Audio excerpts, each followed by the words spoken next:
aí, galera, tudo bem? Boa tarde, bom dia, boa noite, independente da hora que você esteja vendo essa aula.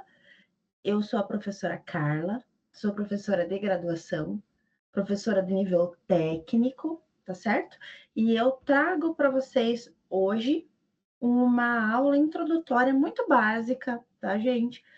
É mais para você que está na graduação, lembrar do que teve na biologia de ensino médio, e você que está estudando biologia no ensino médio, acompanhar comigo um pouco da citologia, tá? Então, eu espero que você aproveite muito. É um conteúdo muito legal, é um conteúdo divertido de se estudar. Não acredito que você vá achar um conteúdo denso, tá bom, gente? Então a gente vai começar com o que é citologia? O que é citologia para você? Cito, célula, né? Logos, logia, estudo. Então, citologia estuda a célula. Tá, professora, mas o que é célula? Célula é um elemento microscópico, de acordo com o dicionário. Vamos ver? Deixa eu tentar ampliar para você ler comigo o que o dicionário diz sobre célula. Elemento microscópico constitutivo de todo ser vivo, composto essencialmente por material genético, membrana plasmática e citoplasma.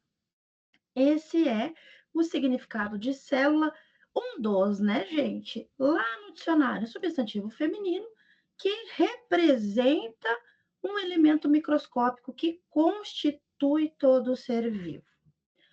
Mas a prof aqui prefere chamar célula de um mini você.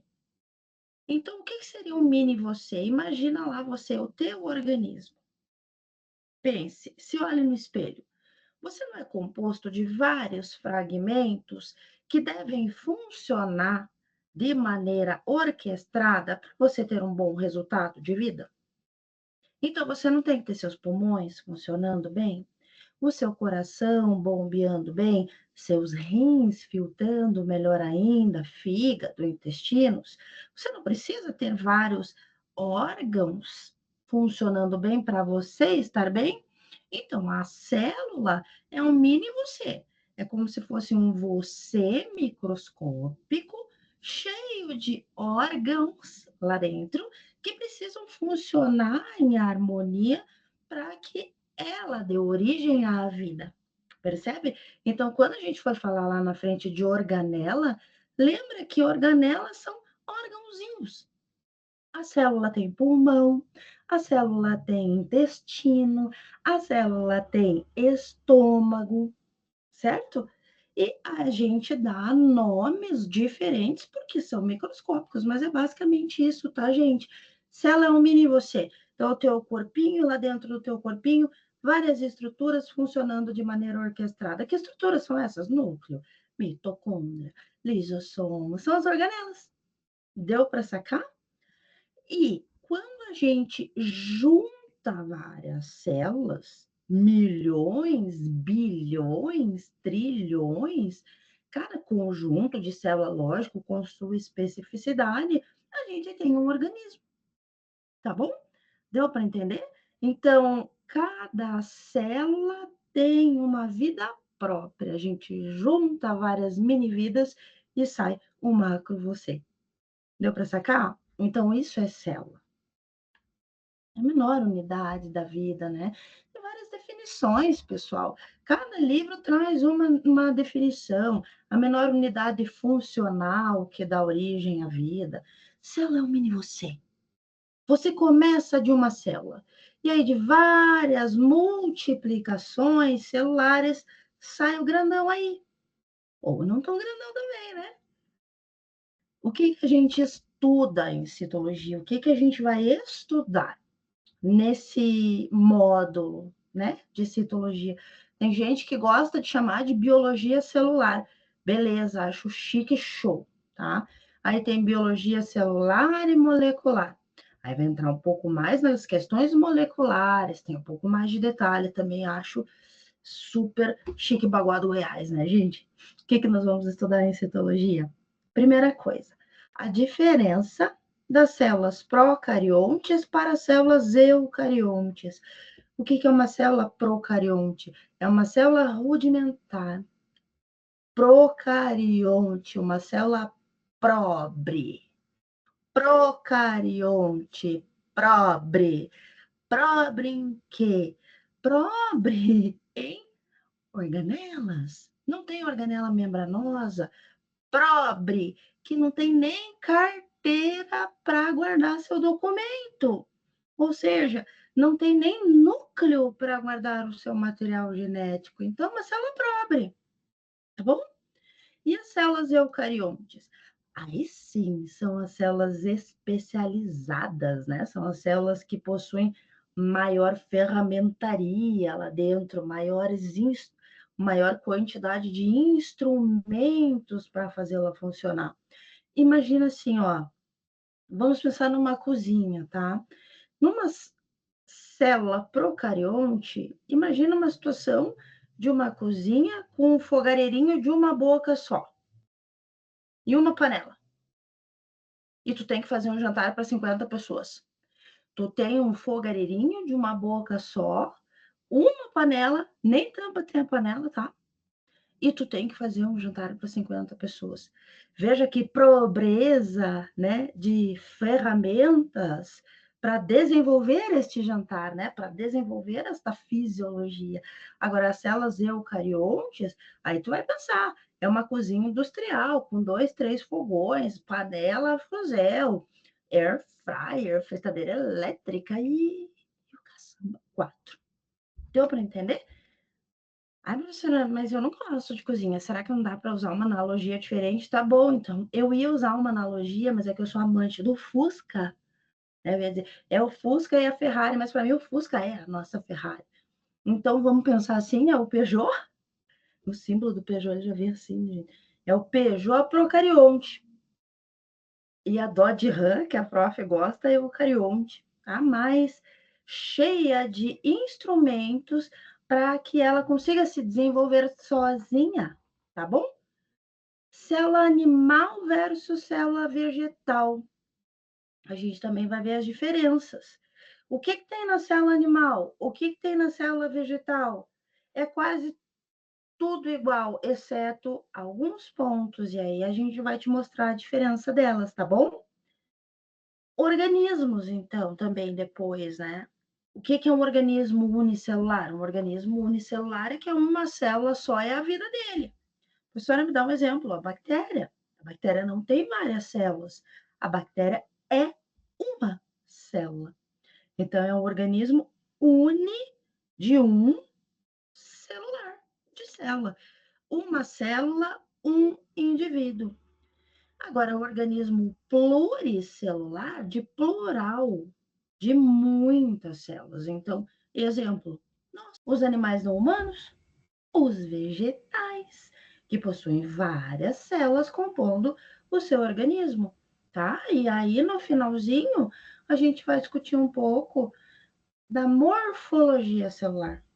Morfo, forma, logia, estudo. A gente vai estudar a forma das células. Mas, professora, mas célula não é uma bolinha com uma bolinha dentro? Não. Pensa num neurônio. Tu já viu um neurônio na tua vida? Não, professora, neurônio a gente não enxerga olho nu, mas tu já viu um desenho? Não parece um ovo mal frito? As células do intestino não parecem luvas? Então, cada célula, dependendo da sua atividade, tem uma forma, uma morfologia diferente e adaptada àquela função que ela vai exercer, tá bom? Então, eu dei um exemplo lá, um organismo, uma célula procarionte. A bactéria é uma célula só, e essa célula ainda é extremamente pobre, procarionte. Um organismo eucarionte, um organismo pluricelular com células eucariontes, nós, os vegetais. Beleza. Bactéria, saquei, prof. Fungo, saquei. Tem fungo unicelular e tem fungos quilométricos pluricelulares, tá? Isso aí a gente pode discutir depois, se tu quiser. Se tu quiser, pede aqui embaixo, tá? Nos comentários. Agora, bactéria, beleza? Fungo, ok. Animal, vegetal. E o vírus? O tão famoso ali, eu botei no slide para te ver, o influenza aí qualquer, né? Porque você sabe que o influenza ele usa várias roupas, vários envoltórios, vários envelopes diferentes para te tapear quem faz vacina, enfim, outro papo mais de imunologia. E o vírus? Perdão, gente. O que é o vírus? O vírus é uma célula procarionte? Ah, professora, eu não sei. Eu sei que o vírus ele é bem menor que a bactéria. Sim, já começamos super bem. Professor, o vírus é um organismo vivo ou não? Essa conversa sobre se vírus é vivo ou se não é vivo, isso aí já está batido, né, gente? Já está datado. Não vamos entrar nesse mérito da questão para a gente brigar no nosso primeiro encontro. Mas, biologicamente, hoje, dizemos que sim, ele é vivo porque ele é capaz de replicação, mas ele é capaz de replicação quando está dentro da célula de outrem.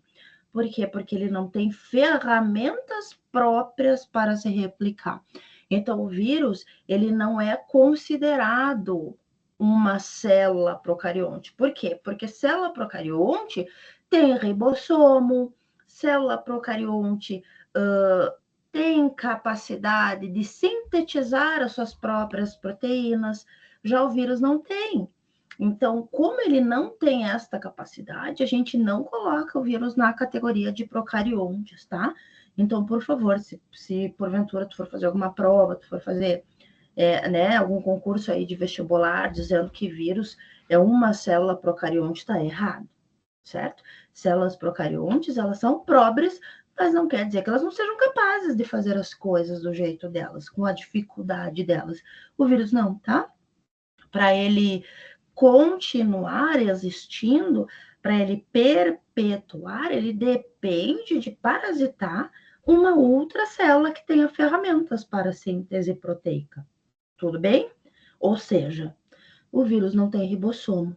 Ih, me perdi, não estou entendendo. Ribossomo, síntese proteica? Calma, vamos devagar. Isso é só uma introdução, tá? Depois a gente esmiuça cada detalhe na próxima aula. O que mais? Então, quando a gente fala de citologia, a gente começa ali do fácil, né? Procarionte versus eucarionte, te apresenta uma célula animal, a diferença da célula vegetal.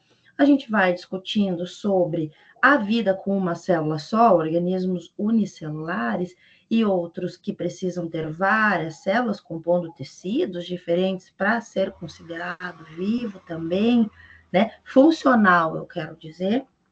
E depois, quando a gente chega lá na morfologia, um pouquinho antes da morfologia, a gente vai falar da estrutura celular.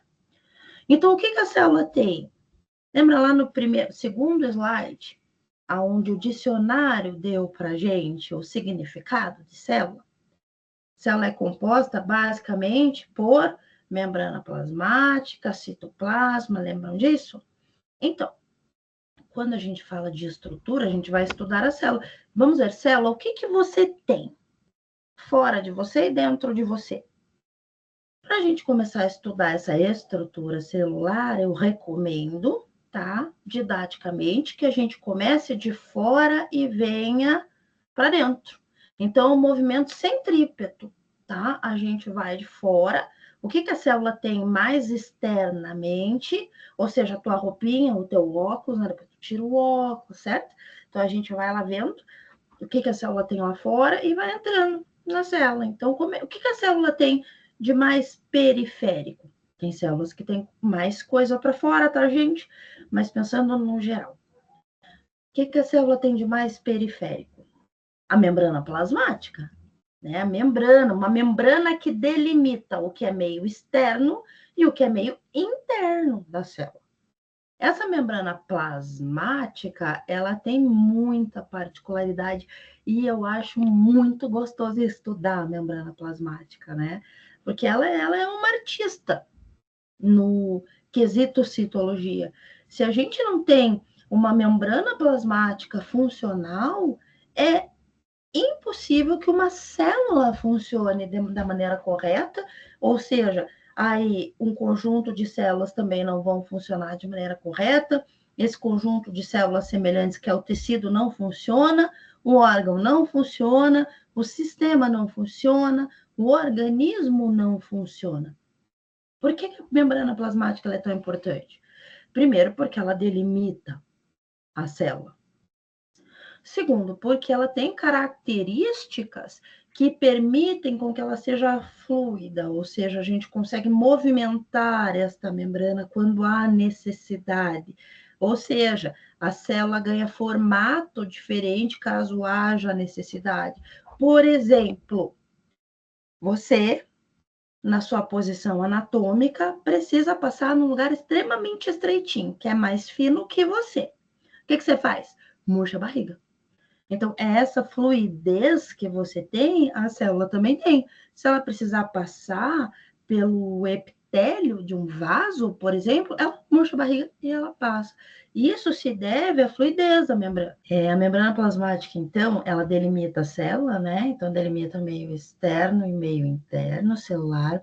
Ela é fluida, ela é capaz de ter uma plasticidade, ela é composta por elementos chave no processo de transportar substâncias de dentro para fora da célula, de fora para dentro da célula, tá? Ela é capaz de sofrer especializações para se adequar a cada órgão, cada tecido onde tem aquele grupamento celular, tá? Para exercer uma função específica.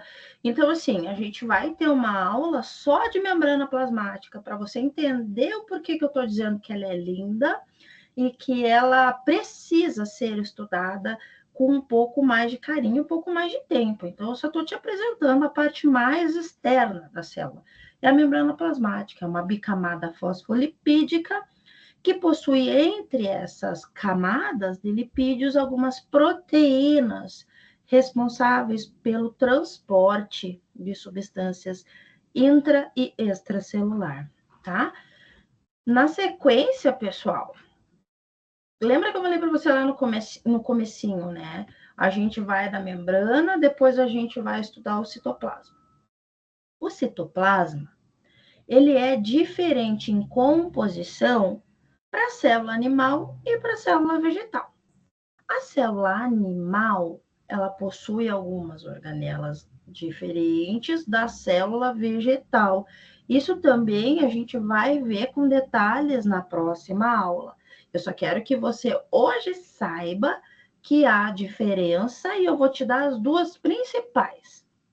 A célula animal não possui parede celular, ou seja, a parte mais externa da célula animal é a membrana plasmática. Já as células vegetais possuem parede celular. É a parede que está disposta externamente à membrana plasmática. Então, mais para fora que a membrana plasmática, a gente tem a parede celular dos vegetais. Então, parede no vegetal. Aonde é que você pendura a planta? Na parede. Planta tem parede celular. Célula animal não tem. E uma outra organela específica dos vegetais, então lá dentro do citoplasma, as células vegetais possuem os de clorofila plastos, de bolsinha. Então, lá dentro da célula vegetal tem cloroplasto. Lá dentro da célula animal não tem cloroplasto. Tá certo? Então, isso é só a introdução, é só a pontinha do iceberg, só para você se situar e lembrar um pouquinho daquele conteúdo que possivelmente você que está aqui no meu canal já deve ter visto, né? Eu queria deixar para você 5 questõezinhas só para você reforçar essa introdução básica, básica que a gente fez. Pega o teu caderno, define citologia, me diga quais são as células que não possuem organelas membranosas, só tem ribossoma. Então, quais são as células pobres? Me diga lá, os cloroplastos e a parede celular são estruturas que pertencem às células dos animais ou dos vegetais? Depois você vem e vai explicar, olha o que eu fiz contigo. Na questão 4, você vai explicar brevemente o que significa difusão facilitada. Difusão facilitada é uma ação, uma atividade realizada pela membrana plasmática. Você não ensinou o que é difusão facilitada? É para você pesquisar para a nossa próxima aula. Então, por favor, pesquise difusão facilitada. Isso tem a ver com transporte, entrada e saída de substâncias de dentro ou de fora para dentro da célula, tá bom? Anota num cantinho do teu caderno, porque na nossa próxima aula a gente vai falar da membrana plasmática. Então, quando a gente for falar de membrana plasmática, você já vai ter uma noção de como é feito o transporte que não gasta energia e já vai ter visto a importância das proteínas na membrana quando você pesquisa o tema de fusão facilitada. E a 5, eu gostaria que você citasse 4 organelas presentes no citoplasma das células animais. Lembre que células animais são células eucariontes, células que possuem mais ferramenta, mais utensílios. É a cozinha cheia de panelas, tá bom? Você vai pesquisar 4 organelas que estão presentes no citoplasma das células animais, vai anotar e aí a gente vai discutindo nos nossos próximos encontros para que a gente consiga conversar de uma maneira mais tranquila, né, gente? Não só eu trazendo novidade e você desesperadão ali anotando, pausando o vídeo. Vamos estudar junto, é muito mais legal e muito mais produtivo, tá? Eu espero que você tenha gostado dessa introdução. Sim, foi muito básica. A gente só conversou o pelinho da pata da mosquinha do cavalo. Tem muita coisa para discutir, tem muita coisa para falar, mas deixa a gente ir no tempo mais interessante para todos, né? Um beijo para você. Espero de coração que você tenha gostado. Por favor, se inscreve aqui no canal, deixa um comentário dizendo se tá bom o ritmo, se não tá bom, para a gente saber e poder produzir conteúdo para você, certo? Se você tiver algum conteúdo, alguma disciplina que seja mais complicada para você a compreensão, você tem alguma dúvida e precisa de ajuda, as disciplinas do ciclo base da saúde eu posso te ajudar. Então, de novo, deixa aqui embaixo para eu poder saber, tá bom? Um beijo e até a próxima.